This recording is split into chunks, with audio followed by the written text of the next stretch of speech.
আমার যুবক ভাই বোনদের কাছে একটা মেসেজ আমি দিব ছোট ভাই হিসাবে। ইসলামই একমাত্র ধর্ম, ইসলামই একমাত্র রাস্তা যেখানে আপনি থাকলে সবসময় ফ্রেশ থাকতে পারেন। আমি হয়তো কিছু কথা আছে দেখবেন আপনি নিজে বুঝবেন কিন্তু বুঝাইতে পারবেন না, আছে না কিছু কথা, এটা আপনি রিয়ালাইজ করতে পারবেন বাট আপনি কাউকে বুঝাতে পারবেন না। ওই যে আপনার মন জানবে কিন্তু আপনি বুঝাতে পারবেন না। আমারও ঠিক এখন অবস্থা চলছে ওই রকম। ফ্যাশন যদি সত্যিকার পাইতে চান, ইসলাম ধর্মের মধ্যে ফ্যাশনও আছে। মানুষ কি নতুন চাই কি চায় না? তাহলে ইসলামের যে ডিজাইনটা দিয়েছেন এর চাইতে লেটেস্টের দরকার, বলে না লেটেস্টের দরকার। এবার লেটেস্ট দুই প্রকার, একটা হচ্ছে উইথ রেসপেক্ট আর একটা হচ্ছে উইদাউট রেসপেক্ট। একটাতে আপনি সম্মান পাবেন আর একটাতে আপনি গালি শুনবেন। তাহলে আপনি দেখেন দুনিয়াবি স্টাইল নেবেন, বদনাম আর বদনাম, লাঞ্ছনা আর লাঞ্ছনা সব বাদ দেন, যে কোনো মুহূর্তে মৃত্যু হতে পারে, যে কোনো সিচুয়েশনে মৃত্যু হতে পারে। একবার কল্পনা করেন আপনার চুলের অবস্থা এমন 13টা, এখানে পিন, এখানে কানের দুল, এখানে একদম বালা, এখানে প্যান্ট পাড়া, এখানে গেঞ্জি ভাড়া, এই অবস্থায় যদি মৃত্যুবরণ হয় আপনার লাশটা দেখতে আপনার নিজের কেমন লাগবে আপনি নিজের চোখে দেখেন। সম্মান, আমি কারো পক্ষেও বলবো না বিপক্ষেও বলবো না, আমি আমার পক্ষে, আমি আমার ইমানের পক্ষে কথা বলবো। আর একটু জোরে বলেন ঠিক কিনা? আপনার লাইফ আপনার যা মন চাই তা করেন, আপনার ব্যক্তিগত ব্যাপার। তবে এতটুকু মনে রাখবেন এমন একটা চেহারা নিয়ে যাবেন যেন রবের সামনে অন্তত দাঁড়াতে পারেন।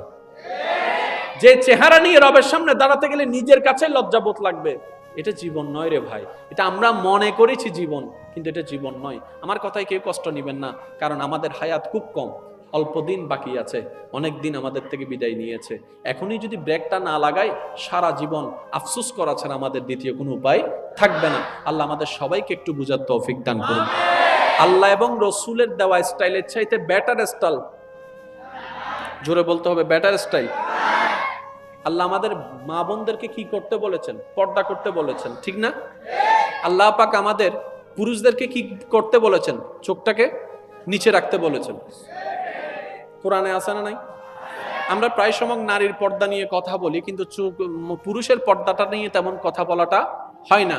যার কারণে আমাদের অনেক মা বোনেরা এই আলোচনাগুলো শুনলে মনে করে যে কোরআনটা হয়তো পুরুষের কেন্দ্রিক, ইসলামটা হয়তো পুরুষ কেন্দ্রিক। না, ইসলামটা সবার, কোরআন হাদিস সবার। সুবহানাল্লাহ। কথা বলেন ঠিক কিনা? এবার আমি আপনাদের সামনে যদি কয়েকটা কথা তুলে ধরার চেষ্টা করি, ওয়ামা তৌফিক ইল্লা বিল্লাহ, আপনারা নিজেরাই বুঝতে পারবেন আল্লাহ আমাদেরকে কত বড় নিয়ামত দান করেছেন, ইসলাম দান করে। বলেন সুবহান। এবার আসেন, পৃথিবীর বুকে যতগুলা ধর্ম আছে প্রত্যেকটা ধর্মের কিছু ক্রাইটেরিয়া, কিছু নিয়ম আছে না নাই? আপনি যদি আমাদের মা বোনদেরকে ইসলাম যে পর্দার বিধান দিয়েছেন এটাকে সামনে রাখেন, খ্রিস্টান ধর্মের, ইহুদি ধর্মের যেগুলা ক্রাইটেরিয়া আছেন ওইখানে যদি আপনি দেখবেন ওনাদের পোশাকও ছোট কোনো পোশাক নাই, সবগুলা ঢাকা পোশাক। সুবহানাল্লাহ বলেন না রে ভাই? আমরা মনে করি ইউরোপিয়ান মানে শর্ট প্যান্ট, এটা ধর্মীয়। না না, ওনাদের ধর্মেরও কিছু নিয়ম কানুন, হ্যাঁ ওনাদেরটা চেঞ্জ হয়েছে, আল্লাহ আমাদেরটা চেঞ্জ হতে দেয় নাই। ওনাদের ভিতর রদ বদল ঢুকেছে, কিন্তু আল্লাহ পাক আমাদের ভিতর রদ বদল ঢুকতে দেয় নাই, কারণ ইসলামের হেফাজতকারী কে? আর একটু জোরে বলেন না কে? কোরআন সুন্নাহর হেফাজতকারী কে? কিয়ামত পর্যন্ত ইসলাম টিকে থাকবে, বান্দা হেফাজত করবে না, আল্লাহ হেফাজত করবে। আর আল্লাহ যেটাকে হেফাজত করে সেটা কখনো ডেস্ট্রয় হয় না। আল্লাহ আমাদের সবাইকে একটু বুঝার তৌফিক দান করুন। এবার সম্মানিত ভাইয়েরা, আমি যে কথাটা বলার জন্য আপনাদেরকে এই জায়গা পর্যন্ত এনেছি এই কথাটা বলার চেষ্টা করছি গভীর মনোযোগ। আজকে যে আপনারা এখানে যে আয়োজনটা করেছেন, এই কারবালা 61 হিজরিতে সংগঠিত হয়েছে। ভাইয়া কত হিজরি? তখন আমাদের নবী জাহেরান ভাবে দুনিয়াতে ছিলেন না। তো নবী যেহেতু ছিলেন না, কোরআন আসারও কোনো সুযোগ, জোরে বলতে হবে কোরআন আসার কোনো সুযোগ, কারণ কোরআনটা জিব্রাইল যার উপরে আল্লাহ পাকের হুকুমে যার কাছে নিয়ে আসতেন উনি দুনিয়াতে জাহেরান নাই, তার মানে কোরআন আসা বন্ধ। জোরে বলতে হবে তো, কোরআন আসা, মাইকের আওয়াজ যতটুকু যাচ্ছে একটু মনোযোগ দিয়ে শুনবেন, কোরআন আসা। তাহলে কোরআন আসা বন্ধ হওয়ার অনেক দিন পর কারবালার ময়দানে ঘটনা ঘটেছে। এবার আমি যুবক ভাইদের কাছে প্রশ্ন করব, কখনো কি আপনার বিবেকে এটা বলবে যে ঘটনা ঘটেছে পরে, কিতাবে এসেছে আগে? এটা তো কখনো সম্ভবপর হয় কি? ঘটনা ঘটার পরে বইয়ে আসে, ঘটনা ঘটার পরে পত্রিকায় আসে, ঘটনা ঘটার পরে ফেসবুকে আসে, ঘটনা ঘটার পরে ইউটিউবে আসে, ঘটনা ঘটার পরে আসে। আগে আসা কখনোই সম্ভবপর নয়। কিন্তু আল্লাহ আমাদেরকে এমন একটা কিতাব দান করেছেন, যার নাম কুরআনুল কারীম। এমন একটা থিওরিক্যাল ভাবে রব্বে কারীম সাজিয়ে দিয়েছেন, অতীত কোরআনে, বর্তমান কোরআনে, ভবিষ্যৎ কোরআনে, সায়েন্স কোরআনে, আর্টস কোরআনে, কমার্স কোরআনে, সৌরজগৎ কোরআনে, কিয়ামত কোরআনে, পরকাল কোরআনে, জান্নাত ও জাহান্নামের কথাও কোরআনে। সুবহানাল্লাহ। পৃথিবীর বুকে কোরআনকে চ্যালেঞ্জ করার মতো লিগ্যালি ভাবে কোনো কেউ নাই। জোরে বলেন না সুবহানাল্লাহ। কোরআনকে লিগ্যালি ভাবে টক্কর দেওয়ার মতো পৃথিবীর বুকে কোনো কিতাব নাই। এবার আমি বলবো, আপনারা শুধু মনোযোগ দিয়ে দিয়ে শ্রবণ করবেন আর আমাকে উত্তর দিবেন। কোরআনের মধ্যে একটা বড় সূরা আছে, সূরার নাম সূরা বাকারা। এই সূরা বাকারার মধ্যে 153 নম্বর আয়াত যদি আপনি একটু দেখেন, আপনি যদি এই আয়াতগুলা পড়েন, 153। কি কোনো সমস্যা?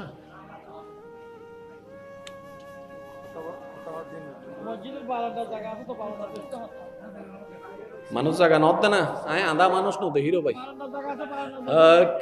লা ইলাহা ইল্লাল্লাহ, লা ইলাহা ইল্লাল্লাহ, পড়িয়ে লা ইলাহা ইল্লাল্লাহ, লা ইলাহা।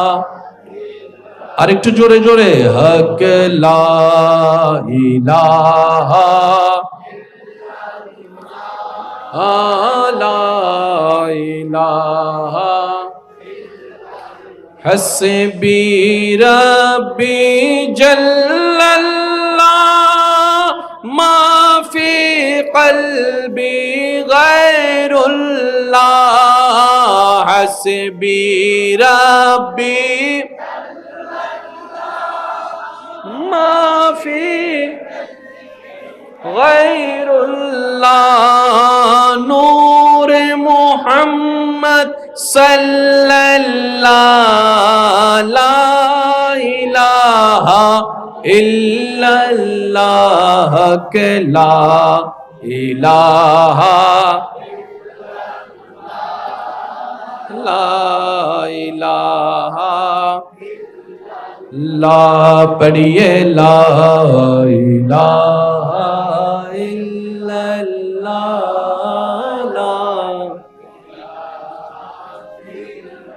যাক, একবার বলেন আলহামদুলিল্লাহ। যত নীরব থাকা যায়, বাস বাস বাস বাস বাস।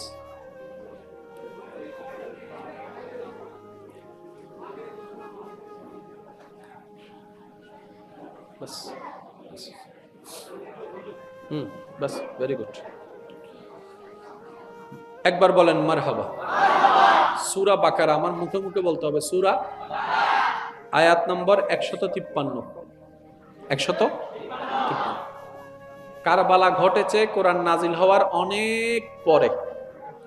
সূরা বাকারার 153, 154, 155, 156 এই 4টি আয়াত যদি আপনি পড়েন, আপনার ঈমান, আপনার মন, আপনার ব্রেন বলতে বাধ্য হবে এই আয়াতটা আল্লাহ তাআলা আগেই নাজিল করে দিয়েছেন, হয়তো কারবালাকে সামনে রেখে। আমার মনে হয় আওয়াজটা আর একটু বড় হতে পারে। এই আয়াত যখন নাজিল হচ্ছে তখন পৃথিবীতে কারবালা ঘটা তো দূরের কথা, সেটার কোনো নমুনাও, এটার কোনো প্রস্তুতি। কিন্তু আপনি যখন সূরা বাকারার 153 থেকে শুরু করে 156 পর্যন্ত আয়াতটাকে অধ্যয়ন করবেন অন্তর দিয়ে, আপনার ঈমান বলবে আল্লাহ কোরআনে এই আয়াতটা হয়তো কারবালার সেই ঘটনাকে সামনে রেখে নাজিল করেছেন। আর একটু জোরে। এবার আসুন, একটু 1000বার শুনেছেন, আমি শুধু আপনাদেরকে একটু মনোযোগ দিয়ে মনে করে দেওয়ার চেষ্টা করছি। বিসমিল্লাহির রহমানির রহিম। ইয়া আইয়ুহাল্লাযীনা আমানুস্তাঈনু বিস-সাবরি ওয়াস-সালাত ইন্নাল্লাহা মা'আস সাবিরিন। এই আঙ্গুলগুলো একটু মনে রাখবেন। কোরআনুল কারীমে সূরা 153 নম্বর আয়াতে সূরা বাকারায় আল্লাহ বলছেন, হে ঈমানদারগণ, মনোযোগ আছে সবার? মনোযোগ আছে সবার? হে ইমানদারগণ, তোমরা আমি আল্লাহর কাছে ধৈর্য এবং নামাজের মাধ্যমে সাহায্য প্রার্থনা করো। হয় নাই সুবহানাল্লাহ? আরো জোরে জোরে জোরে জোরে জোরে। আল্লাহ বলছেন আমাদেরকে, আমি আল্লাহর কাছে দুইটা জিনিসের মাধ্যমে সাহায্য প্রার্থনা করো। একটা হচ্ছে ধৈর্য, আর একটা হচ্ছে সালাত। কয়টা জিনিস? এবার আল্লাহ আলোচনা করার সময় পয়েন্ট আনছে দুইটা। তাহলে কথা বলতে হবে কয় পয়েন্টে? 2 পয়েন্টে। কিন্তু কোরআনের মওজাজা দেখেন, আল্লাহর কালামের সৌন্দর্যটা দেখেন। দুইটা অংশের কথা আল্লাহ আগে বলেছেন, পরক্ষণে আল্লাহ পাক বলছেন ইন্নাল্লাহা মাআস সাবিরিন। জেনে রাখো আমি আল্লাহ ধৈর্য ধারণকারীর সাথেই আছি। মাইকের আওয়াজ যতটুকু যাচ্ছে প্লিজ একটু মনোযোগ দিয়ে শুনেন। তর্ক বিতর্কের নাম ইসলাম নয়, মহাব্বতের নাম ইসলাম। জানা এক জিনিস, বুঝার এক জিনিস। জানায় জানায় যখন টক্কর লাগে সম্পর্ক নষ্ট হয়। কথা বলেন না রে ভাই? জানায় জানায় যখন অহংকার নিয়ে টক্কর লাগে সেখানে অশান্তি হয়। আর জানার সাথে যদি বুঝাটা থাকে সেখান থেকে প্রেমের সৃষ্টি হয়। সেজন্য সম্পর্ক সুন্দর হওয়ার জন্য কে কি সেটা জানার দরকার নাই, কে কাকে কতটুকু বুঝতে পারে এটাই হচ্ছে বড় বিষয়। আপনার পরিচিত বন্ধু তো অনেকেই আছে, ওই একজনের মতো কি কেউ আপনাকে বুঝে? অজ্ঞ আছে জানো না? এই জন্য আমাদের তো অজ্ঞ আছে জানো না? জীবে জীবে মনে মনে হইলে বুঝি ফেলা দিল নাই না? হ্যাঁ আসো হরো। আচ্ছা তো ইয়া আইয়ুহাল্লাযিনা আমানুস্তাঈনু বিস-সাবরি ওয়াস-সালাত ইন্নাল্লাহা মা'আস সাবিরিন। উলামায়ে কেরামের দোয়া কামনা করছি। কারবালার ঘটনার মধ্যে যে দুইটা দল গিয়েছে, আমরা সবাই জানি 2 দলে ঝগড়া লাগলে সঠিক থাকে একজন, কখনো 2 দল সঠিক থাকতে পারে না। এবার কারবালার যে ঘটনা ঘটেছে সেই দিন আপনি ছিলেন না, আমি ছিলাম না, আমরা ছিলাম না, কিন্তু আল্লাহ তো দেখেছেন। জোরে জোরে বলেন সুবহানাল্লাহ। আল্লাহ তো দেখেছেন, আল্লাহ তো জানেন কোনটা রাইট কোনটা রং, কে কি অবস্থায় ছিল, রব্বে করিম তো জানতো। এবার আমরা যারা মঞ্চের অধিবাসী আমরা বললাম ইয়া রব্বে করিম, ঘটনা তো ঘটেছে কিন্তু আমরা তো ছিলাম না, কিভাবে বুঝতে পারবো কে সঠিকে আছে কে ভুলে আছে? রব্বে করিম বলে এ আমার বান্দারা, ওই দল যারা উপস্থিত হয়েছে দোনো দলের ভিতরেই নামাজ ছিল, কোরআন ছিল, একামত ছিল, আজান ছিল, আল্লাহু আকবার তাকবীর ছিল, জোরে বলেন না, ইমানের দাবিদার ছিল, মুসলমানের পোশাক ছিল। তো তোমরা জানো দুইটা দল ঝগড়া লাগলে যেখানে একটা দল রাইট হবে, বান্দা বলে যে মওলা ওই রাইট কোনটা আমরা কিভাবে বুঝবো? রব্বে করিম বলে আমি তোমাদেরকে সূত্র দিয়ে দিলাম, তোমরা তোমাদের গবেষণাকে চালু রাখো। ইয়া আইয়ুহাল্লাযিনা আমানুস্তাঈনু বিস-সাবরি ওয়াস-সালাত ইন্নাল্লাহা মা'আস সাবিরিন। তোমরা ধৈর্য এবং নামাজের মাধ্যমে আমার কাছে সাহায্য প্রার্থনা করো।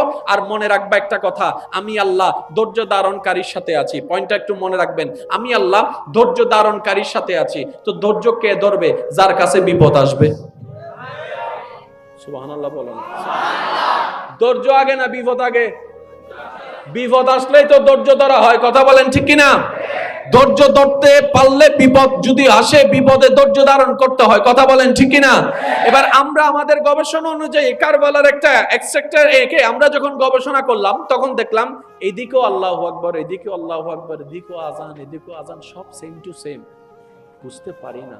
রব বলে যে যার উপর কষ্ট আসছে সে যদি ধৈর্য ধারণ করে বুঝবা যে আমি তার সাথে আছি। এবার কারবালার পুরা জিনিসটা যখন আপনি গবেষণা করলেন, আমি বলবো আপনারা শুধু আছে না নাই আপনারা বলবেন।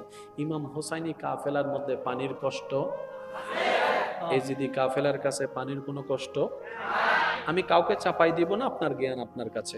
ইমাম হোসাইনি কাফেলার কাছে খাবারের কষ্ট, এজিদ বাহিনীর কাছে খাবারের কোনো কষ্ট, ইমাম হোসাইনি কাফেলার মধ্যে ঘুমের কষ্ট, ওদের মধ্যে ঘুমের কষ্ট, হোসাইনি কাফেলার মধ্যে ভয়ের আতঙ্ক, এজিদ বাহিনীর কাছে ভয়ের কোনো আতঙ্ক, ইমাম হোসাইনি কাফেলার মধ্যে নিশ্চয়তার একটা ভয়, কাফের এজিদ বাহিনীর কাছে কোনো নিশ্চয়তার ভয়, হোসাইনি কাফেলার কাছে ঘোড়া নাই, তাদের কাছে ঘোড়া আছে। হুসাইনি কাফেলার কাছে ওট তেমন নাই, তাদের কাছে ওট আছে। ওরা হচ্ছে 72 জন, ওরা হচ্ছে কোথায় 20,000 22,000, কত অধিকতা। কিন্তু ইমাম হুসাইনের চেহারার দিকে একটু কল্পনার নজর দিয়ে তাকান, ওলামায়ে কেরামের তাকরীরকে সামনে রেখে দেখবেন হাজার আপদ গায়ের উপরে এসেছে, মুখে আল্লাহর প্রতি কোনো আপত্তি জানায় নাই, একটু বিদ্রুপ, একটু আক্ষেপ জানায় নাই। ইমাম হুসাইনের চেহারার মধ্যে মুস্কি, প্রশান্তির হাসি, যেন দূর থেকে দেখলে মনে হয় এখনো বলছে আলহামদুলিল্লাহ, আলহামদুলিল্লাহ, আলহামদুলিল্লাহ। এবার জগৎ জিজ্ঞেস করে, আপনার উপর কষ্ট আপনি মেনে নিলেন, বুঝতে পারলাম আপনার বড় ধৈর্যশীল, কিন্তু আপনার চোখের সামনে যে আপনার ছেলেকে হত্যা করা হলো, বাপ হিসেবে সহ্য করলেন তো করলেন কিভাবে? আপনার বোনের উপর অত্যাচার করা হয়েছে, আপনি সহ্য করলেন তো করলেন কিভাবে? এবার ইমাম হুসাইন উত্তর দেয়, আমি জেনেছি, আমি বুঝেছি, ধৈর্য ধারণকারীর সাথেই আল্লাহ থাকে, আর ধৈর্য ধারণ করার জন্য কষ্টের শিকার হওয়া বাধ্যতামূলক। আমার আল্লাহ আমাকে যেভাবে রেখে খুশি, আমি হুসাইন সেভাবে থেকে খুশি, আমার নিজস্ব কোনো চাওয়া পাওয়া নাই। যদি এই কষ্টের কারণে রব আমার সাথী হয়ে যায়, আমি হুসাইনের উপর খুশি হয়ে যাই। এরকম হাজারো কষ্ট আমি হাসি মুখে গ্রহণ করতে রাজি আছি। আল্লাহু আকবার।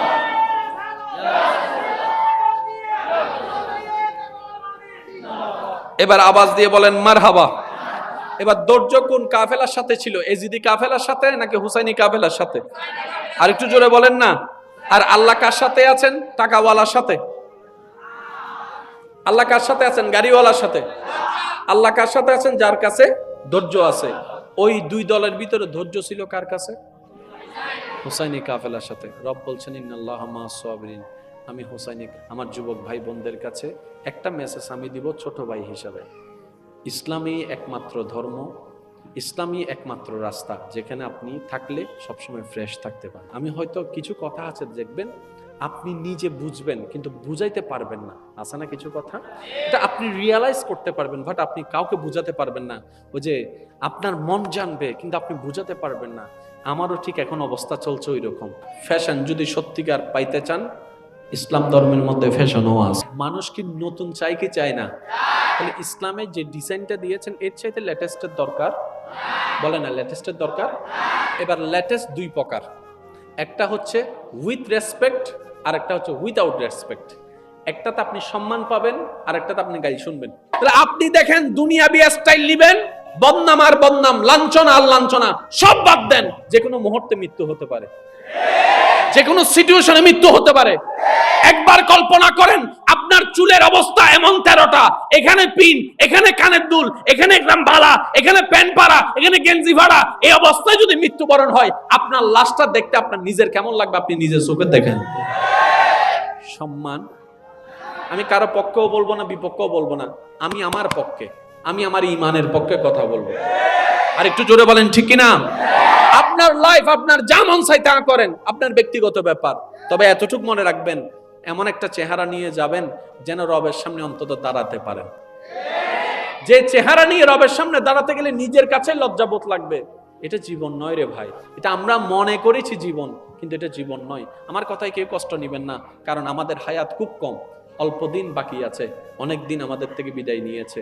এখনই যদি ব্রেকটা না লাগাই সারা জীবন আফসোস করা ছাড়া আমাদের দ্বিতীয় কোনো উপায় থাকবে না। আল্লাহ আমাদের সবাইকে একটু বুঝার তৌফিক দান করুন। আল্লাহ এবং রসুলের দেওয়া স্টাইলের চাইতে বেটার স্টাইল, জোরে বলতে হবে বেটার স্টাইল। আল্লাহ আমাদের মা বোনদেরকে কি করতে বলেছেন? পর্দা করতে বলেছেন, ঠিক না? আল্লাহ পাক আমাদের পুরুষদেরকে কি করতে বলেছেন? চোখটাকে নিচে রাখতে বলেছেন। কোরআনে আছে না নাই? আমরা প্রায় সময় নারীর পর্দা নিয়ে কথা বলি, কিন্তু পুরুষের পর্দাটা নিয়ে তেমন কথা বলাটা হয় না। যার কারণে আমাদের অনেক মা বোনেরা এই আলোচনাগুলো শুনলে মনে করে যে কোরআনটা হয়তো পুরুষের কেন্দ্রিক, ইসলামটা হয়তো পুরুষ কেন্দ্রিক। না, ইসলামটা সবার, কোরআন হাদিস সবার। সুবহানাল্লাহ। কথা বলেন ঠিক কিনা? এবার আমি আপনাদের সামনে যদি কয়েকটা কথা তুলে ধরার চেষ্টা করি, ওয়ামা তৌফিক ইল্লা বিল্লাহ, আপনারা নিজেরাই বুঝতে পারবেন আল্লাহ আমাদেরকে কত বড় নিয়ামত দান করেছেন, ইসলাম দান করে। বলেন সুবহানাল্লাহ। এবার আসেন, পৃথিবীর বুকে যতগুলা ধর্ম আছে প্রত্যেকটা ধর্মের কিছু ক্রাইটেরিয়া, কিছু নিয়ম আছে না নাই? আপনি যদি আমাদের মা বোনদেরকে ইসলাম যে পর্দার বিধান দিয়েছেন এটাকে সামনে রাখেন, খ্রিস্টান ধর্মের, ইহুদি ধর্মের যেগুলা ক্যারাটি আছেন ওইখানে যদি আপনি দেখবেন ওনাদের পোশাকও ছোট কোনো পোশাক নাই, সবগুলা ঢাকা পোশাক। সুবহানাল্লাহ বলেন না রে বাবা। আমরা মনে করি ইউরোপিয়ান মানে শর্ট প্যান্ট, এটা ধর্মীয়। না না, ওনাদের ধর্মেরও কিছু নিয়ম কানুন, হ্যাঁ ওনাদেরটা চেঞ্জ হয়েছে, আল্লাহ আমাদেরটা চেঞ্জ হতে দেয় নাই। ওনাদের ভিতর রদ বদল ঢুকেছে, কিন্তু আল্লাহ পাক আমাদের ভিতর রদ বদল ঢুকতে দেয় নাই, কারণ ইসলামের হেফাজতকারী কে? আর একটু জোরে বলেন না কে? কোরআন সুন্নাহর হেফাজতকারী কে? কিয়ামত পর্যন্ত ইসলাম টিকে থাকবে, বান্দা হেফাজত করবে না, আল্লাহ হেফাজত করবে। আর আল্লাহ যেটাকে হেফাজত করে সেটা কখনো ডেস্ট্রয় হয় না। আল্লাহ আমাদের সবাইকে একটু বুঝার তৌফিক দান করুন। এবার সম্মানিত ভাইয়েরা, আমি যে কথাটা বলার জন্য আপনাদেরকে এই জায়গা পর্যন্ত এনেছি এই কথাটা বলার চেষ্টা করছি, গভীর মনোযোগ। আজকে যে আপনারা এখানে যে আয়োজনটা করেছেন, এই কারবালা 61 হিজরিতে সংগঠিত হয়েছে। ভাইয়া কত হিজরি? তখন আমাদের নবী জাহেরান ভাবে দুনিয়াতে ছিলেন না। তো নবী যেহেতু ছিলেন না, কোরআন আসারও কোনো সুযোগ, জোরে বলতে হবে, কোরআন আসার কোনো সুযোগ, কারণ কোরআনটা জিব্রাইল যার উপরে আল্লাহ পাকের হুকুমে যার কাছে নিয়ে আসতেন উনি দুনিয়াতে জাহেরান নাই, তার মানে কোরআন আসা বন্ধ। জোরে বলতে হবে তো, কোরআন আসা, মাইকের আওয়াজ যতটুকু যাচ্ছে একটু মনোযোগ দিয়ে শুনবেন, কোরআন আসা। তাহলে কোরআন আসা বন্ধ হওয়ার অনেক দিন পর কারবালার ময়দানে ঘটনা ঘটেছে। এবার আমি যুবক ভাইদের কাছে প্রশ্ন করব, কখনো কি আপনার বিবেকে এটা বলবে যে ঘটনা ঘটেছে পরে, কিতাবে এসেছে আগে? এটা তো কখনো সম্ভবপর হয় কি? ঘটনা ঘটার পরে বইয়ে আসে, ঘটনা ঘটার পরে পত্রিকায় আসে, ঘটনা ঘটার পরে ফেসবুকে আসে, ঘটনা ঘটার পরে ইউটিউবে আসে, ঘটনা ঘটার পরে আসে, আগে আসা কখনোই সম্ভবপর নয়। কিন্তু আল্লাহ আমাদেরকে এমন একটা কিতাব দান করেছেন যার নাম কুরআনুল কারীম। এমন একটা থিওরিক্যাল ভাবে রব্বে কারীম সাজিয়ে দিয়েছেন, অতীত কোরআনে, বর্তমান কোরআনে, ভবিষ্যৎ কোরআনে, সায়েন্স কোরআনে, আর্টস কোরআনে, কমার্স কোরআনে, সৌরজগৎ কোরআনে, কিয়ামত কোরআনে, পরকাল কোরআনে, জান্নাত ও জাহান্নামের কথাও কোরআনে। সুবহানাল্লাহ। পৃথিবীর বুকে কোরআনকে চ্যালেঞ্জ করার মতো লিগ্যালি ভাবে কোনো কেউ নাই। জোরে বলেন না সুবহানাল্লাহ। কোরআনকে লিগ্যালি ভাবে টক্কর দেওয়ার মতো পৃথিবীর বুকে কোনো কিতাব নাই। এবার আমি বলবো, আপনারা শুধু মনোযোগ দিয়ে দিয়ে শ্রবণ করবেন আর আমাকে উত্তর দিবেন। কোরআনের মধ্যে একটা বড় সূরা আছে, সূরার নাম সূরা বাকারা। সূরা, এই সূরা বাকারার মধ্যে 153 নম্বর আয়াত যদি আপনি একটু দেখেন, আপনি যদি এই আয়াতগুলা পড়েন, 153, কি কোনো সমস্যা?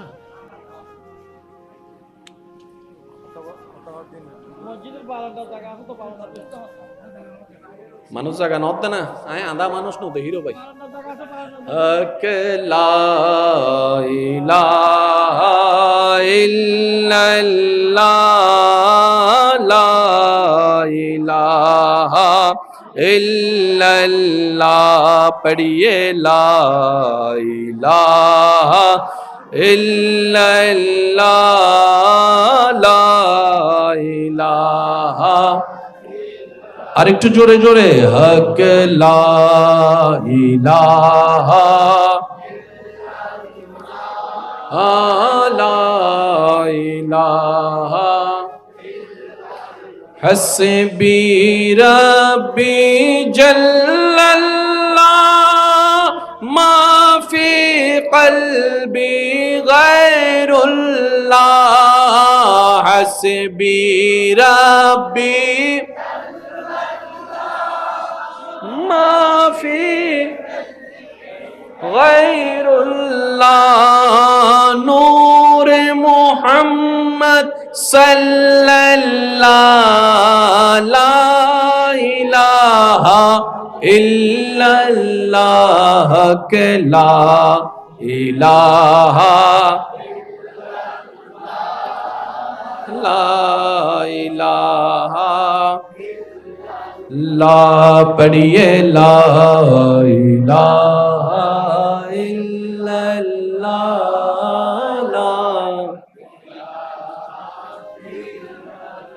একবার বলেন আলহামদুলিল্লাহ। যত নীরব থাকা যায়, বাস বাস বাস বাস বাস।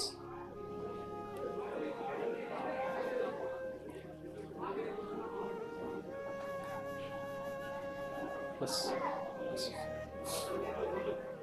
বাস, ভেরি গুড। একবার বলেন মারহাবা। সূরা বাকারা, আমার মুখে মুখে বলতে হবে, সূরা আয়াত নম্বর 153। 153। কারবালা ঘটেছে কোরআন নাজিল হওয়ার অনেক পরে। সূরা বাকারার 153, 154, 155, 156 এই 4টি আয়াত যদি আপনি পড়েন, আপনার ঈমান, আপনার মন, আপনার ব্রেন বলতে বাধ্য হবে এই আয়াতটা আল্লাহ তাআলা আগেই নাজিল করে দিয়েছেন, হয়তো কারবালাকে সামনে রেখে। আমার মনে হয় আওয়াজটা আর একটু বড় হতে পারে। এই আয়াত যখন নাজিল হচ্ছে তখন পৃথিবীতে কারবালা ঘটা তো দূরের কথা, সেটার কোনো নমুনাও, এটার কোনো প্রস্তুতি। কিন্তু আপনি যখন সূরা বাকারার 153 থেকে শুরু করে 156 পর্যন্ত আয়াতটাকে অধ্যয়ন করবেন অন্তর দিয়ে, আপনার ঈমান বলবে আল্লাহ কোরআনে এই আয়াতটা হয়তো কারবালার সেই ঘটনাকে সামনে রেখে নাজিল করেছেন। আর একটু জোরে। এবার আসুন, একটু 1000 বার শুনেছেন, আমি শুধু আপনাদেরকে একটু মনোযোগ দিয়ে মনে করে দেওয়ার চেষ্টা করছি। বিসমিল্লাহির রহমানির রহিম। ইয়া আইয়ুহাল্লাযীনা আমানুস্তাঈনু বিস-সাবরি ওয়াস-সালাত ইন্নাল্লাহা মা'আস সাবিরিন। এই আঙ্গুলগুলো একটু মনে রাখবেন। কোরআনুল কারীমে সূরা 153 নম্বর আয়াতে সূরা বাকারায় আল্লাহ বলছেন, হে ঈমানদারগণ, মনোযোগ আছে সবার? মনোযোগ আছে সবার? হে ঈমানদারগণ, তোমরা আমি আল্লাহর কাছে ধৈর্য এবং নামাজের মাধ্যমে সাহায্য প্রার্থনা করো। হয় নাই? সুবহানাল্লাহ। আরো জোরে জোরে জোরে জোরে জোরে।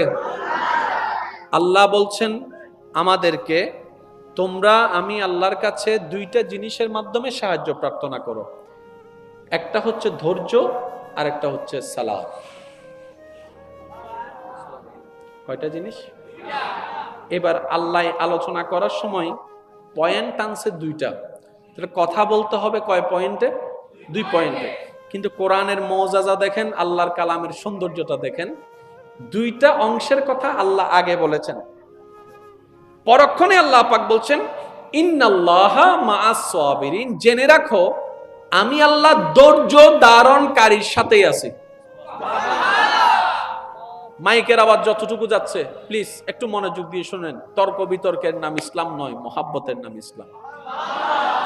জানা এক জিনিস, বুঝার এক জিনিস। জানায় জানায় যখন টক্কর লাগে সম্পর্ক নষ্ট হয়। কথা বলেন না রে ভাই? জানায় জানায় যখন অহংকার নিয়ে টক্কর লাগে সেখানে অশান্তি হয়।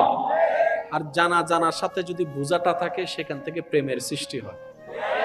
সেজন্য সম্পর্ক সুন্দর হওয়ার জন্য কে কি সেটা জানার দরকার নাই, কে কাকে কতটুকু বুঝতে পারে এটাই হচ্ছে বড় বিষয়।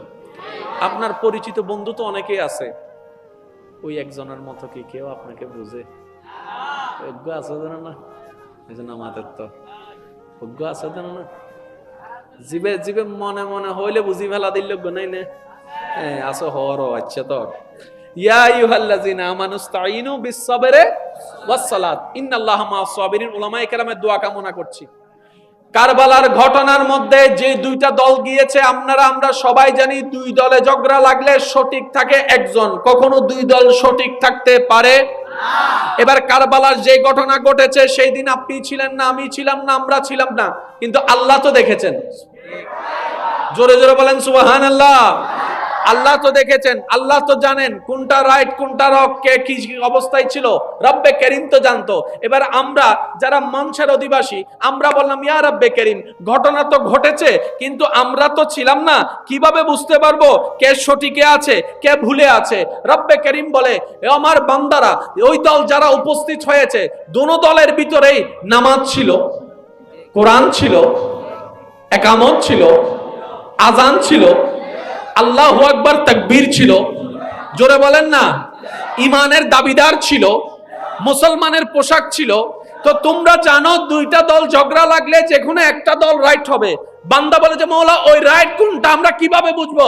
রব্বে কারীম বলে আমি তোমাদেরকে সূত্র দিয়ে দিলাম, তোমরা তোমাদের গবেষণাকে চালু রাখো। ইয়া আইয়ুহাল্লাযিনা আমানু ইসতাঈনু বিস-সাবরি ওয়াস-সালাত ইন্নাল্লাহা মা'আস সাবিরিন। তোমরা ধৈর্য এবং নামাজের মাধ্যমে আমার কাছে সাহায্য প্রার্থনা করো। আর মনে রাখবা একটা কথা, আমি আল্লাহ ধৈর্য ধারণকারীর সাথে আছি। পয়েন্টটা একটু মনে রাখবেন, আমি আল্লাহ ধৈর্য ধারণকারীর সাথে আছি। তো ধৈর্য কে ধরবে? যার কাছে বিপদ আসবে। সুবহানাল্লাহ বলেন। ধৈর্য আগে না বিপদ আগে? বিপদ আসলেই তো ধৈর্য ধরা হয়, কথা বলেন ঠিক কিনা? ধৈর্য ধরতে পারলে বিপদ যদি আসে, বিপদে ধৈর্য ধারণ করতে হয়, কথা বলেন ঠিক কিনা? এবার আমরা আমাদের গবেষণা অনুযায়ী কারবালার একটা এক্সট্রাক্টর একে আমরা যখন গবেষণা করলাম তখন দেখলাম এদিকেও আল্লাহু আকবার, এদিকেও আল্লাহু আকবার, এদিকেও আজান, এদিকেও আজান, সব সেম টু সেম। বুঝতে পারি না। রব বলে যে যার উপর কষ্ট আসছে সে যদি ধৈর্য ধারণ করে বুঝবা যে আমি তার সাথে আছি। এবার কারবালার পুরা জিনিসটা যখন আপনি গবেষণা করলেন, আমি বলবো আপনারা শুধু আছে না নাই আপনারা বলবেন। ইমাম হোসাইনি কাফেলার মধ্যে পানির কষ্ট, এজিদি কাফেলার কাছে পানির কোনো কষ্ট, আমি কাউকে চাপাই দিব না, আপনার জ্ঞান আপনার কাছে। ইমাম হোসাইনি কাফেলার কাছে খাবারের কষ্ট, এজিদ বাহিনীর কাছে খাবারের কোনো কষ্ট, ইমাম হোসাইনি কাফেলার মধ্যে ঘুমের কষ্ট, ওদের মধ্যে ঘুমের কষ্ট, হোসাইনি কাফেলার মধ্যে ভয়ের আতঙ্ক, এজিদ বাহিনীর কাছে ভয়ের কোনো আতঙ্ক, ইমাম হোসাইনি কাফেলার মধ্যে নিশ্চয়তার একটা ভয়, কাফের এজিদ বাহিনীর কাছে কোনো নিশ্চয়তার ভয়, হোসাইনি কাফেলার কাছে ঘোড়া নাই, তাদের কাছে ঘোড়া আছে, হোসাইনি কাফেলার কাছে ওট তেমন নাই, তাদের কাছে ওট আছে। ওরা হচ্ছে ৭২ জন, ওরা হচ্ছে কোথায় ২০,০০০ ২২,০০০, কত অধিকতা। কিন্তু ইমাম হোসাইনের চেহারার দিকে একটু কল্পনার নজর দিয়ে তাকান, উলামায়ে কেরামের তাকরীরকে সামনে রেখে দেখবেন হাজার আপদ গায়ের উপরে এসেছে, মুখে আল্লাহর প্রতি কোনো আপত্তি জানায় নাই, একটু বিদ্রুপ, একটু আক্ষেপ জানায় নাই। ইমাম হোসাইনের চেহারার মধ্যে মুস্কি, প্রশান্তির হাসি, যেন দূর থেকে দেখলে মনে হয় এখনো বলছে আলহামদুলিল্লাহ, আলহামদুলিল্লাহ, আলহামদুলিল্লাহ। এবার জগৎ জিজ্ঞেস করে আপনার উপর কষ্ট আপনি মেনে নিলেন, বুঝতে পারলাম আপনার বড় ধৈর্যশীল, কিন্তু আপনার চোখের সামনে যে আপনার ছেলেকে হত্যা করা হলো, বাপ হিসেবে সহ্য করলেন তো করলেন কিভাবে? আপনার বোনের উপর অত্যাচার করা হয়েছে, আপনি সহ্য করলেন তো করলেন কিভাবে? এবার ইমাম হুসাইন উত্তর দেয়, আমি জেনেছি, আমি বুঝেছি ধৈর্য ধারণকারীর সাথেই আল্লাহ থাকে, আর ধৈর্য ধারণ করার জন্য কষ্টের শিকার হওয়া বাধ্যতামূলক। আমার আল্লাহ আমাকে যেভাবে রেখে খুশি, আমি হুসাইন সেভাবে থেকে খুশি, আমার নিজস্ব কোনো চাওয়া পাওয়া নাই। যদি এই কষ্টের কারণে রব আমার সাথী হয়ে যায়, আমি হুসাইনের উপর খুশি হয়ে যাই, এরকম হাজারো কষ্ট আমি হাসি মুখে গ্রহণ করতে রাজি আছি। আল্লাহু আকবার।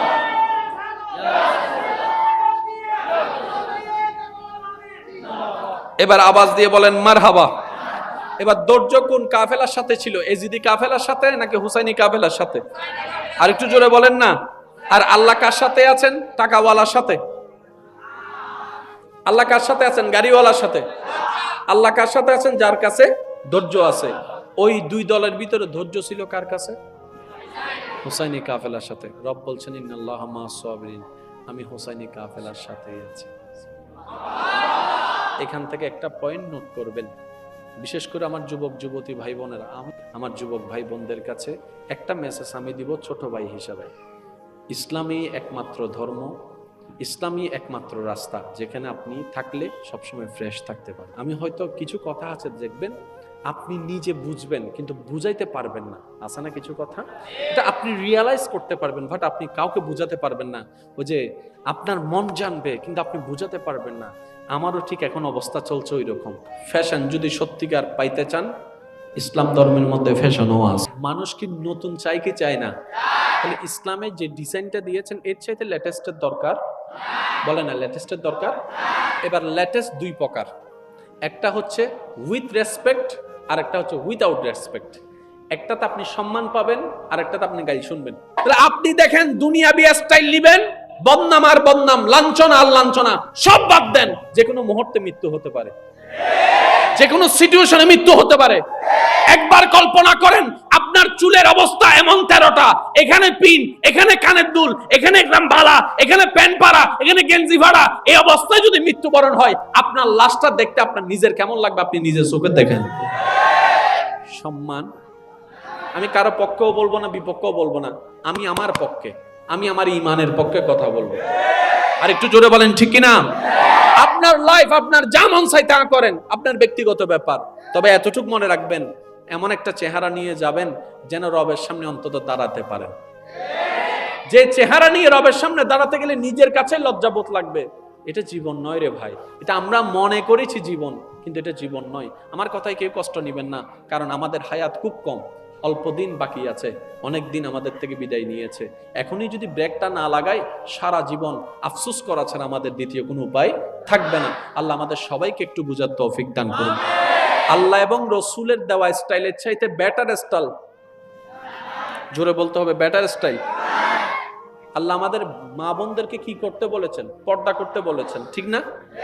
আল্লাহ পাক আমাদের পুরুষদেরকে কি করতে বলেছেন? চোখটাকে নিচে রাখতে বলেছেন। কোরআনে আছে না নাই?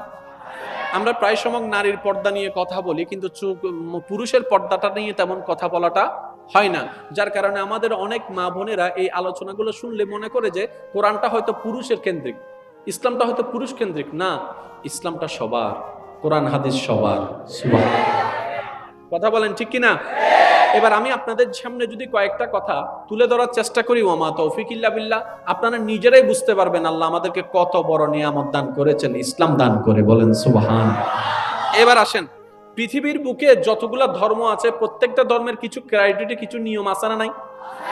আপনি যদি আমাদের মা বোনদেরকে ইসলাম যে পর্দার বিধান দিয়েছেন এটাকে সামনে রাখেন, খ্রিস্টান ধর্মের, ইহুদি ধর্মের যেগুলা ক্রাইটেরিয়া আছেন, ওইখানে যদি আপনি দেখবেন ওনাদের পোশাকও ছোট কোনো পোশাক নাই, সবগুলা ঢাকা পোশাক।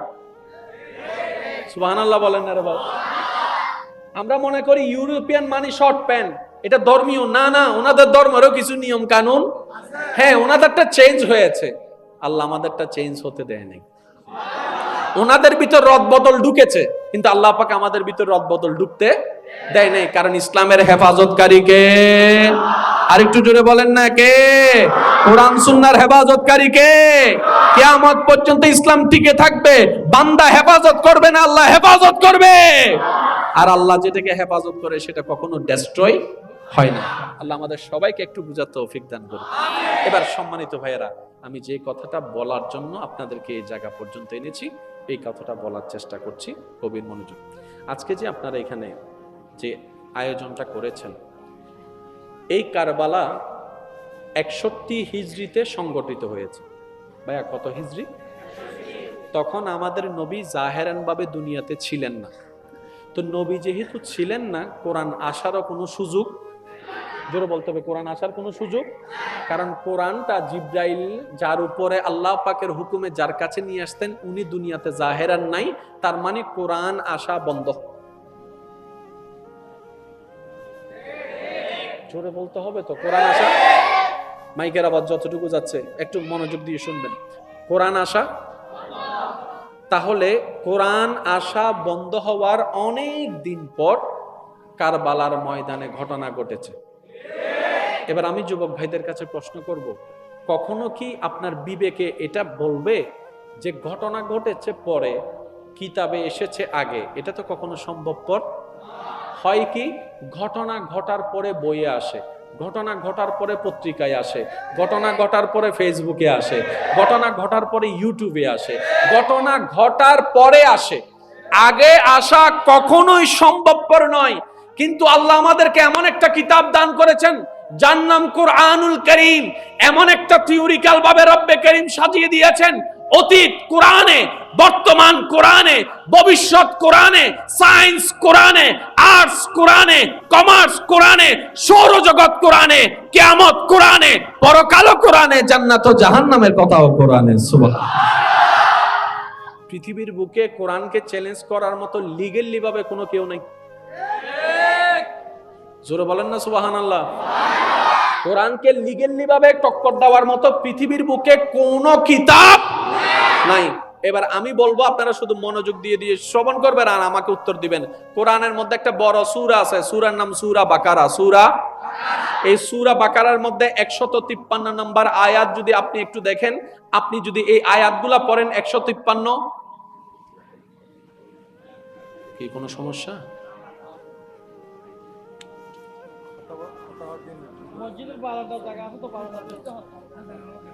মানুষ জায়গা নদ না, আধা মানুষ নদে হিরো ভাই।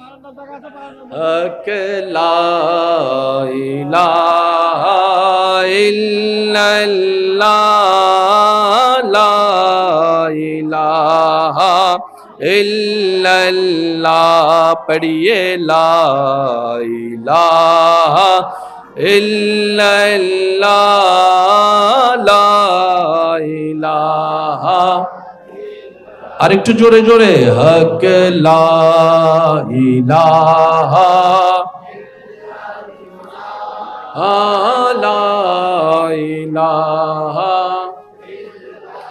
হাসবি রাব্বি জাল্লাল্লাহ, মা ফি কলবি গায়রুল্লাহ, হাসবি রাব্বি মা ফি গায়রুল্লাহ, নূর মুহাম্মদ সাল্লাল্লাহ, লা ইলাহা ইল্লাল্লাহ, লা ইলাহা লা ইলাহা, লা পড়িয়ে লা ইলাহা ইল্লাল্লাহ।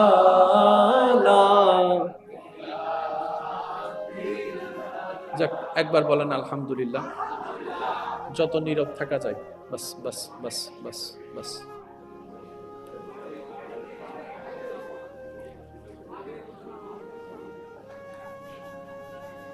বাস বাস, ভেরি গুড। একবার বলেন মারহাবা। সূরা বাকারা, আমার মুখে মুখে বলতে হবে, সূরা আয়াত নম্বর 153। 153। কারবালা ঘটেছে কোরআন নাজিল হওয়ার অনেক পরে। সূরা বাকারার 153, 154, 155, 156 এই 4টি আয়াত যদি আপনি পড়েন, আপনার ঈমান, আপনার মন, আপনার ব্রেন বলতে বাধ্য হবে এই আয়াতটা আল্লাহ তাআলা আগেই নাজিল করে দিয়েছেন, হয়তো কারবালাকে সামনে রেখে। আমার মনে হয় আওয়াজটা আর একটু বড় হতে পারে। এই আয়াত যখন নাজিল হচ্ছে তখন পৃথিবীতে কারবালা ঘটা তো দূরের কথা, সেটার কোনো নমুনাও, এটার কোনো প্রস্তুতি। কিন্তু আপনি যখন সূরা বাকারার 153 থেকে শুরু করে 156 পর্যন্ত আয়াতটাকে অধ্যয়ন করবেন অন্তর দিয়ে, আপনার ঈমান বলবে আল্লাহ কোরআনে এই আয়াতটা হয়তো কারবালার সেই ঘটনাকে সামনে রেখে নাজিল করেছেন। আর একটু জোরে।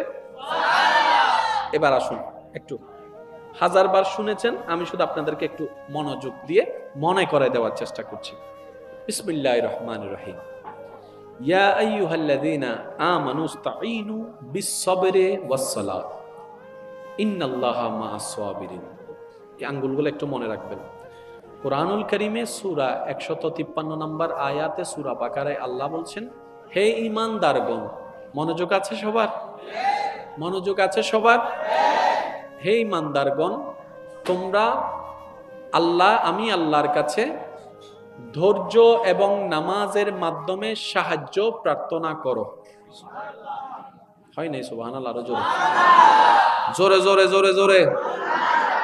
আল্লাহ বলছেন আমাদেরকে, আমি আল্লাহর কাছে দুইটা জিনিসের মাধ্যমে সাহায্য প্রার্থনা করো। একটা হচ্ছে ধৈর্য, আর একটা হচ্ছে সালাত। কয়টা জিনিস? এবার আল্লাহ আলোচনা করার সময় পয়েন্ট আনছে দুইটা। কথা বলতে হবে কয় পয়েন্টে? 2 পয়েন্টে। কিন্তু কোরআনের মওজাজা দেখেন, আল্লাহর কালামের সৌন্দর্যটা দেখেন। 2টা অংশের কথা আল্লাহ আগে বলেছেন, পরক্ষণে আল্লাহ পাক বলছেন ইন্নাল্লাহা মা'আস সাবিরিন। জেনে রাখো আমি আল্লাহ ধৈর্য ধারণকারীর সাথেই আছি। মাইকের আওয়াজ যতটুকু যাচ্ছে প্লিজ একটু মনোযোগ দিয়ে শুনেন। তর্ক বিতর্কের নাম ইসলাম নয়, মহাব্বতের নাম ইসলাম। জানা এক জিনিস, বুঝা আর এক জিনিস।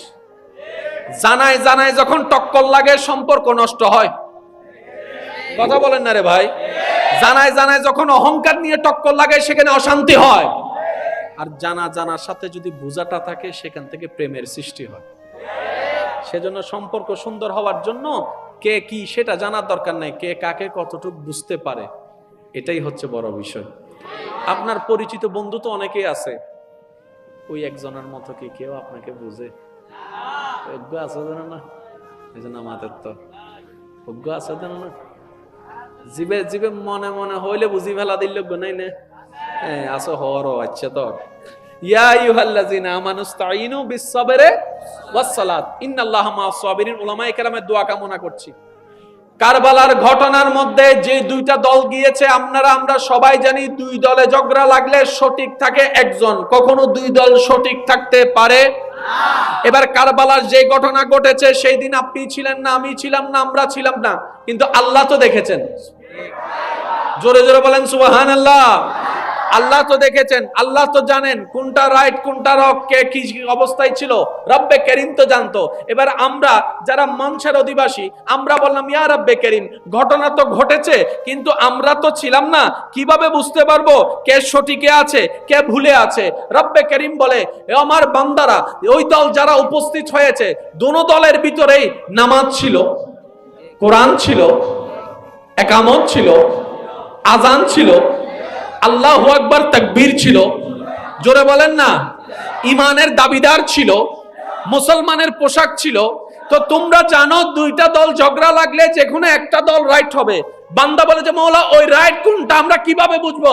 রব্বে করিম বলে আমি তোমাদেরকে সূত্র দিয়ে দিলাম, তোমরা তোমাদের গবেষণাকে চালু রাখো। ইয়া আইয়ুহাল্লাযিনা আমানুস্তাঈনু বিস-সাবরি ওয়াস-সালাত ইন্নাল্লাহা মা'আস-সাবিরিন। তোমরা ধৈর্য এবং নামাজের মাধ্যমে আমার কাছে সাহায্য প্রার্থনা করো। আর মনে রাখবা একটা কথা, আমি আল্লাহ ধৈর্য ধারণকারীর সাথে আছি। পয়েন্টটা একটু মনে রাখবেন, আমি আল্লাহ ধৈর্য ধারণকারীর সাথে আছি। তো ধৈর্য কে ধরবে? যার কাছে বিপদ আসবে। সুবহানাল্লাহ বলেন। ধৈর্য আগে না বিপদ আগে? বিপদ আসলেই তো ধৈর্য ধরা হয়। কথা বলেন ঠিক কিনা? ধৈর্য ধরতে পারলে বিপদ যদি আসে, বিপদে ধৈর্য ধারণ করতে হয়। কথা বলেন ঠিক কিনা? এবার আমরা আমাদের গবেষণা অনুযায়ী কারবালার একটা সেক্টর একে আমরা যখন গবেষণা করলাম তখন দেখলাম এদিকেও আল্লাহু আকবার, এদিকেও আল্লাহু আকবার, এদিকেও আজান, এদিকেও আজান, সব সেম টু সেম। বুঝতে পারি না। রব বলে যে যার উপর কষ্ট আসছে সে যদি ধৈর্য ধারণ করে বুঝবা যে আমি তার সাথে আছি। এবার কারবালার পুরা জিনিসটা যখন আপনি গবেষণা করলেন, আমি বলবো আপনারা শুধু আছে না নাই আপনারা বলবেন। ইমাম হুসাইনি কাফেলার মধ্যে পানির কষ্ট, এজিদি কাফেলার কাছে পানির কোনো কষ্ট, আমি কাউকে চাপাই দিব না, আপনার জ্ঞান আপনার কাছে।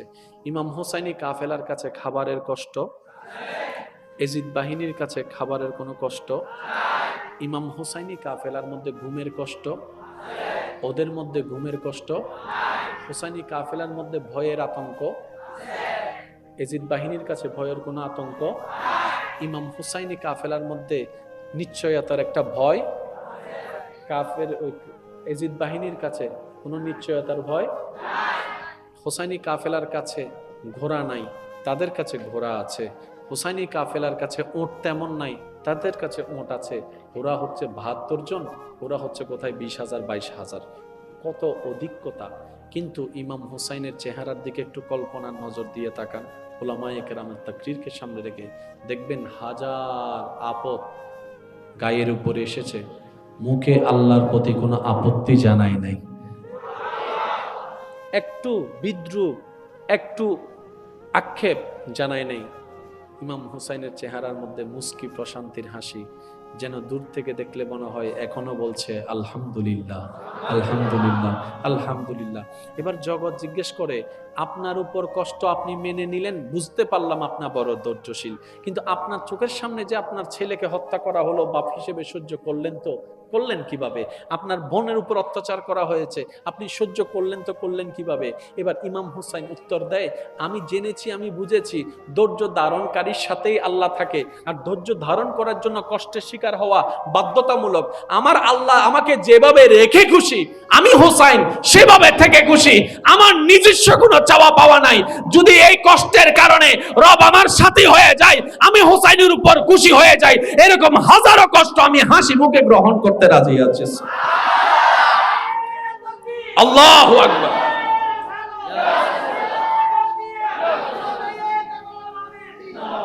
এবার আওয়াজ দিয়ে বলেন মারহাবা। এবার ধৈর্য কোন কাফেলার সাথে ছিল? এজিদি কাফেলার সাথে নাকি হুসাইনি কাফেলার সাথে? আর একটু জোরে বলেন না। আর আল্লাহ কার সাথে আছেন? টাকাওয়ালার সাথে। আল্লাহ কার সাথে আছেন? গাড়িওয়ালার সাথে। আল্লাহ কার সাথে আছেন? যার কাছে ধৈর্য আছে। ওই দুই দলের ভিতরে ধৈর্য ছিল কার কাছে? হুসাইনি কাফেলার সাথে। রব বলছেন ইন্নাল্লাহা মা'আস সাবিরিন, আমি হুসাইনি কাফেলার সাথেই আছি। এখান থেকে একটা পয়েন্ট নোট করবেন, বিশেষ করে আমার যুবক যুবতী ভাই বোনেরা, আমার যুবক ভাই বোনদের কাছে একটা মেসেজ আমি দিব ছোট ভাই হিসাবে। ইসলামই একমাত্র ধর্ম, ইসলামই একমাত্র রাস্তা যেখানে আপনি থাকলে সবসময় ফ্রেশ থাকতে পারেন। আমি হয়তো কিছু কথা আছে দেখবেন আপনি নিজে বুঝবেন কিন্তু বুঝাইতে পারবেন না, আছে না কিছু কথা? এটা আপনি রিয়ালাইজ করতে পারবেন বাট আপনি কাউকে বুঝাতে পারবেন না। ওই যে আপনার মন জানবে কিন্তু আপনি বুঝাতে পারবেন না। আমারও ঠিক এখন অবস্থা চলছে ওই রকম। ফ্যাশন যদি সত্যিকার পাইতে চান, ইসলাম ধর্মের মধ্যে ফ্যাশনও আছে। মানুষ কি নতুন চাই কি চায় না? তাহলে ইসলামের যে ডিজাইনটা দিয়েছেন এর চাইতে লেটেস্টের দরকার? বলে না লেটেস্টের দরকার। এবার লেটেস্ট দুই প্রকার, একটা হচ্ছে উইথ রেসপেক্ট আর একটা হচ্ছে উইদাউট রেসপেক্ট। একটাতে আপনি সম্মান পাবেন আর একটাতে আপনি গালি শুনবেন। তাহলে আপনি দেখেন দুনিয়াবি স্টাইল নেবেন, বদনাম আর বদনাম, লাঞ্ছনা আর লাঞ্ছনা সব বাদ দেন। যে কোনো মুহূর্তে মৃত্যু হতে পারে, যে কোনো সিচুয়েশনে মৃত্যু হতে পারে। একবার কল্পনা করেন আপনার চুলের অবস্থা এমন 13টা, এখানে পিন, এখানে কানের দুল, এখানে একদম বালা, এখানে প্যান্ট পাড়া, এখানে গেঞ্জি ভাড়া, এই অবস্থায় যদি মৃত্যুবরণ হয় আপনার লাশটা দেখতে আপনার নিজের কেমন লাগবে আপনি নিজের চোখে দেখেন। সম্মান, আমি কারো পক্ষেও বলবো না বিপক্ষেও বলবো না, আমি আমার পক্ষে, আমি আমার ইমানের পক্ষে কথা বলবো। আর একটু জোরে বলেন ঠিক কিনা?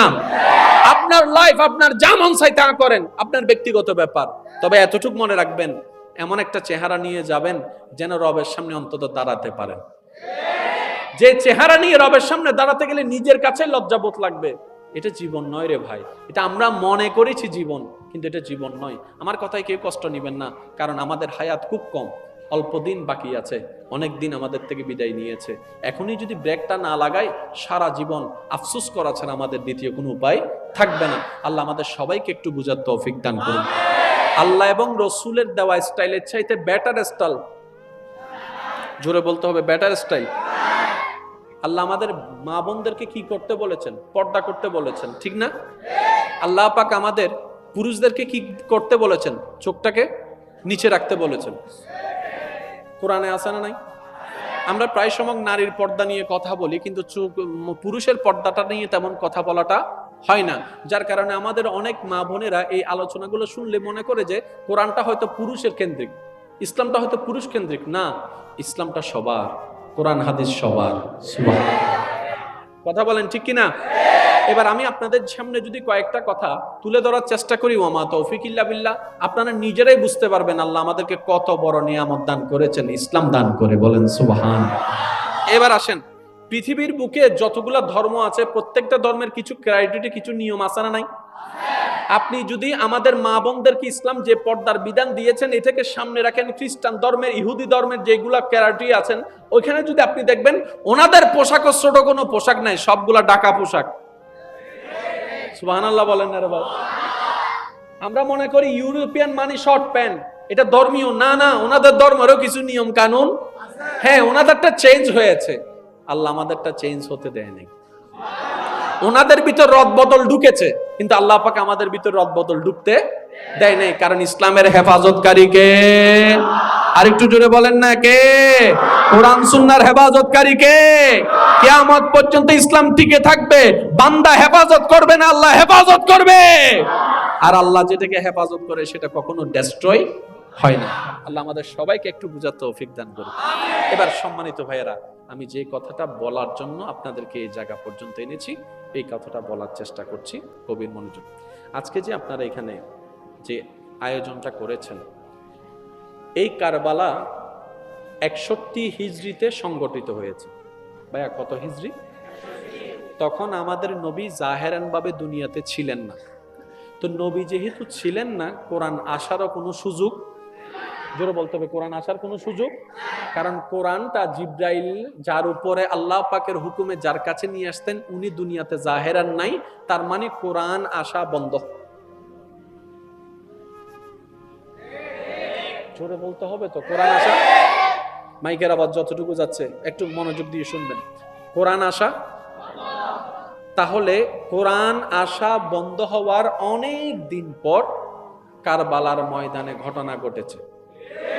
এবার আমি যুবক ভাইদের কাছে প্রশ্ন করব, কখনো কি আপনার বিবেকে এটা বলবে যে ঘটনা ঘটেছে পরে, কিতাবে এসেছে আগে? এটা তো কখনো সম্ভবপর হয় কি?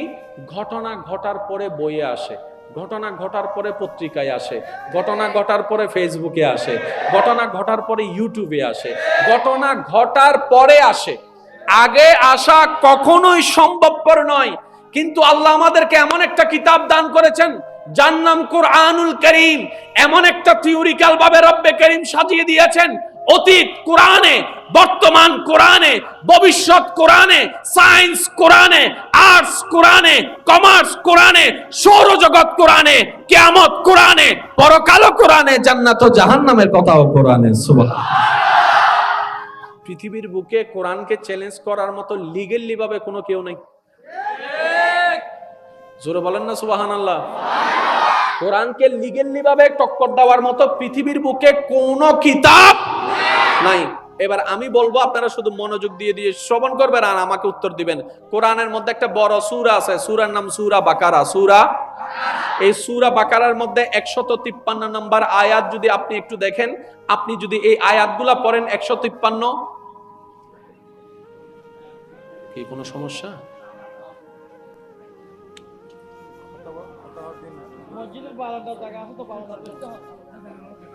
মানুষ জায়গা নদ না, আধা মানুষ নদে হিরো ভাই।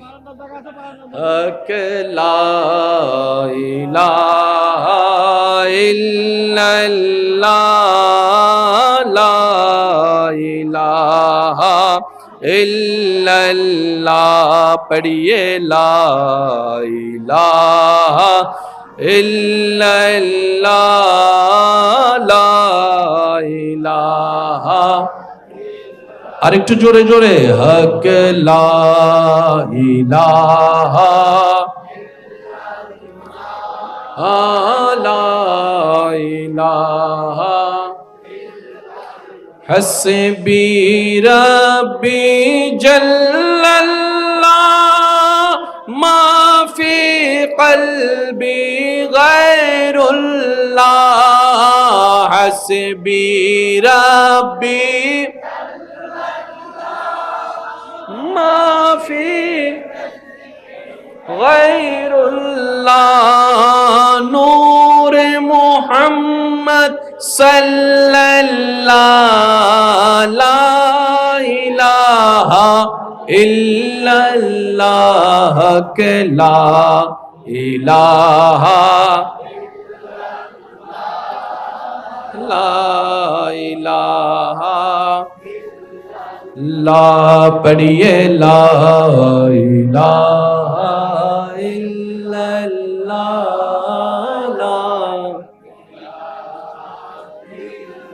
যাক, একবার বলেন আলহামদুলিল্লাহ। যত নীরব থাকা যায়, বাস বাস বাস বাস বাস।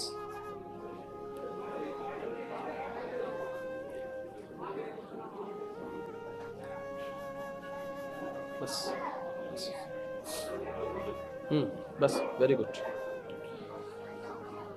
একবার বলেন মারহাবা।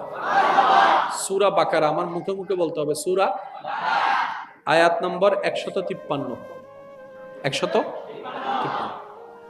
কারবালা ঘটেছে কোরআন নাজিল হওয়ার অনেক পরে। সূরা বাকারার 153, 154, 155, 156 এই 4টি আয়াত যদি আপনি পড়েন, আপনার ঈমান, আপনার মন, আপনার ব্রেন বলতে বাধ্য হবে এই আয়াতটা আল্লাহ তাআলা আগেই নাজিল করে দিয়েছেন, হয়তো কারবালাকে সামনে রেখে। আমার মনে হয় আওয়াজটা আর একটু বড় হতে পারে। এই আয়াত যখন নাজিল হচ্ছে তখন পৃথিবীতে কারবালা ঘটে, ঘটা তো দূরের কথা, সেটার কোনো নমুনাও, এটার কোনো প্রস্তুতি। কিন্তু আপনি যখন সূরা বাকারার 153 থেকে শুরু করে 156 পর্যন্ত আয়াতটাকে অধ্যয়ন করবেন অন্তর দিয়ে, আপনার ঈমান বলবে আল্লাহ কোরআনে এই আয়াতটা হয়তো কারবালার সেই ঘটনাকে সামনে রেখে নাজিল করেছেন। আর একটু জোরে। এবার আসুন, একটু হাজারবার শুনেছেন, আমি শুধু আপনাদেরকে একটু মনোযোগ দিয়ে মনে করে দেওয়ার চেষ্টা করছি। বিসমিল্লাহির রহমানির রহিম। ইয়া আইয়ুহাল্লাযীনা আমানু ইসতাঈনু বিস-সাবরি ওয়াস-সালাত ইন্নাল্লাহা মা'আস সাবিরিন। এই আঙ্গুলগুলো একটু মনে রাখবেন। কোরআনুল কারীমে সূরা 153 নম্বর আয়াতে সূরা বাকারায় আল্লাহ বলছেন, হে ঈমানদারগণ, মনোযোগ আছে সবার? মনোযোগ আছে সবার? হে ঈমানদারগণ, তোমরা আমি আল্লাহর কাছে ধৈর্য এবং নামাজের মাধ্যমে সাহায্য প্রার্থনা করো। হয় নাই? সুবহানাল্লাহ। আরো জোরে জোরে জোরে জোরে জোরে। আল্লাহ বলছেন আমাদেরকে, আমি আল্লাহর কাছে দুইটা জিনিসের মাধ্যমে সাহায্য প্রার্থনা করো। একটা হচ্ছে ধৈর্য, আর একটা হচ্ছে সালাত। কয়টা জিনিস? এবার আল্লাহ আলোচনা করার সময় পয়েন্ট আনছে দুইটা। তাহলে কথা বলতে হবে কয় পয়েন্টে? 2 পয়েন্টে। কিন্তু কোরআনের মওজাজা দেখেন, আল্লাহর কালামের সৌন্দর্যটা দেখেন। দুইটা অংশের কথা আল্লাহ আগে বলেছেন, পরক্ষণে আল্লাহ পাক বলছেন ইন্নাল্লাহা মা'আস সাবিরিন। জেনে রাখো আমি আল্লাহ ধৈর্য ধারণকারীর সাথেই আছি। মাইকের আওয়াজ যতটুকু যাচ্ছে প্লিজ একটু মনোযোগ দিয়ে শুনেন। তর্ক বিতর্কের নাম ইসলাম নয়, মহাব্বতের নাম ইসলাম। জানা এক জিনিস, বুঝার এক জিনিস। জানায় জানায় যখন টক্কর লাগে সম্পর্ক নষ্ট হয়। কথা বলেন না রে ভাই? জানায় জানায় যখন অহংকার নিয়ে টক্কর লাগে সেখানে অশান্তি হয়। আর জানার সাথে যদি বুঝাটা থাকে সেখান থেকে প্রেমের সৃষ্টি হয়। সেজন্য সম্পর্ক সুন্দর হওয়ার জন্য কে কি সেটা জানার দরকার নাই, কে কাকে কতটুকু বুঝতে পারে এটাই হচ্ছে বড় বিষয়। আপনার পরিচিত বন্ধু তো অনেকেই আছে, ওই একজনের মতো কি কেউ আপনাকে বুঝে? অজ্ঞ আছে জানো না? এই জন্য আমাদের তো অজ্ঞ আছে জানো না? জীবে জীবে মনে মনে হইলে বুঝি ফেলা দিল নাই না? হ্যাঁ আসো হরো। আচ্ছা তো ইয়া আইয়ুহাল্লাযীনা আমানু ইসতাঈনু বিস-সাবরি ওয়াস-সালাত ইন্নাল্লাহা মা'আস সাবিরিন। উলামায়ে কেরামের দোয়া কামনা করছি। কারবালার ঘটনার মধ্যে যে দুইটা দল গিয়েছে, আমরা সবাই জানি 2 দলে ঝগড়া লাগলে সঠিক থাকে একজন, কখনো 2 দল সঠিক থাকতে পারে না। এবার কারবালার যে ঘটনা ঘটেছে সেই দিন আপনি ছিলেন না, আমি ছিলাম না, আমরা ছিলাম না, কিন্তু আল্লাহ তো দেখেছেন। জোরে জোরে বলেন সুবহানাল্লাহ। আল্লাহ তো দেখেছেন, আল্লাহ তো জানেন কোনটা রাইট কোনটা রং, কে কি অবস্থায় ছিল, রব্বে করিম তো জানতো। এবার আমরা যারা মঞ্চের অধিবাসী, আমরা বললাম ইয়া রব্বে করিম, ঘটনা তো ঘটেছে কিন্তু আমরা তো ছিলাম না, কিভাবে বুঝতে পারবো কে সঠিকে আছে কে ভুলে আছে? রব্বে করিম বলে, এ আমার বান্দারা, ওই দল যারা উপস্থিত হয়েছে দোনো দলের ভিতরেই নামাজ ছিল, কোরআন ছিল, একামত ছিল, আজান ছিল, আল্লাহু আকবার তাকবীর ছিল, জোরে বলেন না, ঈমানের দাবিদার ছিল, মুসলমানের পোশাক ছিল। তো তোমরা জানো দুইটা দল ঝগড়া লাগলে যেকোনো একটা দল রাইট হবে। বান্দা বলে যে মওলা ওই রাইট কোনটা আমরা কিভাবে বুঝবো? রব্বে করিম বলে আমি তোমাদেরকে সূত্র দিয়ে দিলাম, তোমরা তোমাদের গবেষণাকে চালু রাখো। ইয়া আইয়ুহাল্লাযীনা আমানু ইসতাঈনু বিস-সাবরি ওয়াস-সালাত ইন্নাল্লাহা মা'আস সাবিরিন। তোমরা ধৈর্য এবং নামাজের মাধ্যমে আমার কাছে সাহায্য প্রার্থনা করো। আর মনে রাখবা একটা কথা, আমি আল্লাহ ধৈর্য ধারণকারীর সাথে আছি। পয়েন্টটা একটু মনে রাখবেন, আমি আল্লাহ ধৈর্য ধারণকারীর সাথে আছি। তো ধৈর্য কে ধরবে? যার কাছে বিপদ আসবে। সুবহানাল্লাহ বলেন। ধৈর্য আগে না বিপদ আগে? বিপদ আসলেই তো ধৈর্য ধরা হয়। কথা বলেন ঠিক কিনা? ধৈর্য ধরতে পারলে বিপদ যদি আসে, বিপদে ধৈর্য ধারণ করতে হয়। কথা বলেন ঠিক কিনা? এবার আমরা আমাদের গবেষণা অনুযায়ী কারবালার একটা সেক্টর একে আমরা যখন গবেষণা করলাম তখন দেখলাম এদিকেও আল্লাহু আকবার, এদিকেও আল্লাহু আকবার, এদিকেও আজান, এদিকেও আজান, সব সেম টু সেম। বুঝতে পারি না রব বলে যে যার উপর কষ্ট আসছে সে যদি ধৈর্য ধারণ করে বুঝবা যে আমি তার সাথে আছি। এবার কারবালার পুরা জিনিসটা যখন আপনি গবেষণা করলেন, আমি বলবো আপনারা শুধু আছে না নাই আপনারা বলবেন। ইমাম হুসাইনি কাফেলার মধ্যে পানির কষ্ট, এজিদি কাফেলার কাছে পানির কোনো কষ্ট, আমি কাউকে চাপাই দিব না, আপনার জ্ঞান আপনার কাছে। ইমাম হুসাইনি কাফেলার কাছে খাবারের কষ্ট, এজিদ বাহিনীর কাছে খাবারের কোনো কষ্ট, ইমাম হুসাইনি কাফেলার মধ্যে ঘুমের কষ্ট, ওদের মধ্যে ঘুমের কষ্ট, হুসাইনি কাফেলার মধ্যে ভয়ের আতঙ্ক, এজিদ বাহিনীর কাছে ভয়ের কোনো আতঙ্ক, ইমাম হুসাইনি কাফেলার মধ্যে নিশ্চয়তার একটা ভয়, কাফের এজিদ বাহিনীর কাছে কোনো নিশ্চয়তার ভয়, হুসাইনি কাফেলার কাছে ঘোড়া নাই, তাদের কাছে ঘোড়া আছে, হুসাইনি কাফেলার কাছে ওট তেমন নাই, তাদের কাছে ওট আছে। ওরা হচ্ছে ৭২ জন, ওরা হচ্ছে কোথায় ২০,০০০ ২২,০০০, কত অধিকতা। কিন্তু ইমাম হুসাইনের চেহারার দিকে একটু কল্পনার নজর দিয়ে তাকান, ওলামায়ে কেরামের তাকরীরকে সামনে রেখে দেখবেন হাজার আপদ গায়ের উপরে এসেছে, মুখে আল্লাহর প্রতি কোনো আপত্তি জানায় নাই, একটু বিদ্রুপ, একটু আক্ষেপ জানায় নেই। ইমাম হুসাইনের চেহারার মধ্যে মুস্কি প্রশান্তির হাসি, যেন দূর থেকে দেখলে মনে হয় এখনো বলছে আলহামদুলিল্লাহ, আলহামদুলিল্লাহ, আলহামদুলিল্লাহ। এবার জগৎ জিজ্ঞেস করে, আপনার উপর কষ্ট আপনি মেনে নিলেন, বুঝতে পারলাম আপনার বড় ধৈর্যশীল, কিন্তু আপনার চোখের সামনে যে আপনার ছেলেকে হত্যা করা হলো, বাপ হিসেবে সহ্য করলেন তো করলেন কিভাবে? আপনার বোনের উপর অত্যাচার করা হয়েছে, আপনি সহ্য করলেন তো করলেন কিভাবে? এবার ইমাম হুসাইন উত্তর দেয়, আমি জেনেছি, আমি বুঝেছি, ধৈর্য ধারণকারীর সাথেই আল্লাহ থাকে, আর ধৈর্য ধারণ করার জন্য কষ্টের শিকার হওয়া বাধ্যতামূলক। আমার আল্লাহ আমাকে যেভাবে রেখে খুশি, আমি হুসাইন সেভাবে থেকে খুশি, আমার নিজস্ব কোনো চাওয়া পাওয়া নাই। যদি এই কষ্টের কারণে রব আমার সাথে হয়ে যায়, আমি হুসাইনের উপর খুশি হয়ে যাই, এরকম হাজারো কষ্ট আমি হাসি মুখে গ্রহণ করতে রাজি আছি। আল্লাহু আকবার।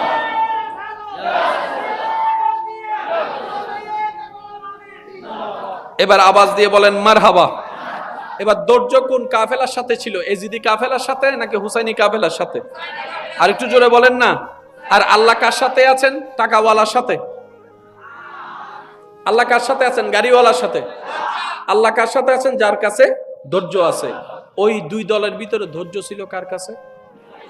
হুসাইনি কাফেলার সাথে। রব বলছেন ইন্নাল্লাহা মা'আস সাবিরিন, আমি হুসাইনি কাফেলার সাথেই আছি। এখান থেকে একটা পয়েন্ট নোট করবেন, বিশেষ করে আমার যুবক যুবতী ভাই বোনেরা,